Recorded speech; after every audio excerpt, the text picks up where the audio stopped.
Do you think you can satisfy both casual players and hyper-competitive players? Because from what I've seen, there will always be trade-offs. A win from one side is a loss for the other side. I don't agree with that. I don't agree with that. First off, I think it's a misnomer that people always put people into those two buckets. There's only casual and hyper-competitive. There are more than two buckets.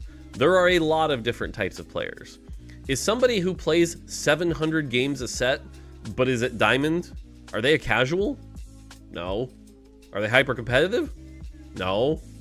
Right? Like, everyone's got different desires and different needs. And I understand the human desire to simplify things and, you know, take something complicated, which is the human condition, and simplify it into A or B. Just look at politics. But the reality is, that's not how humans operate. Humans are all over the place. They're a spectrum. There's all different tastes and things like that. So my job as a game designer is to look at the entire audience, the broad spectrum of all players, and make the best decisions for that spectrum. Now, to your point, there are trade-offs, right? There are definitely trade-offs. So, for example, this is a dumb example, but let's say we just deleted encounters. They're gone, right? For some competitive players, they'd be like, fuck yeah, game's way better. Obviously, the trade-off is a lot of players would be like, this game's boring.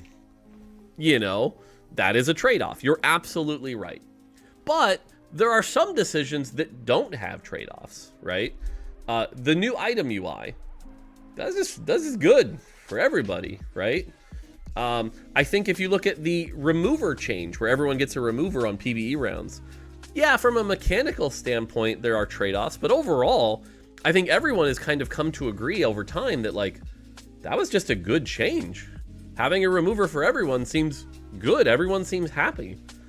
You know, there's some changes coming next patch where if you get two of the same item, you get a reforger.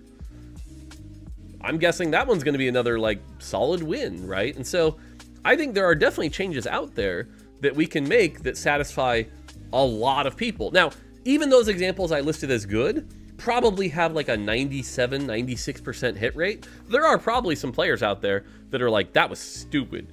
You ruined the game. Because again, everything's a spectrum, right? If I've learned anything from the internet, you can find somebody who has an opinion no matter how bad it is. But that's not my job. My job isn't to please everyone. My job is to please as many players as possible with good designs.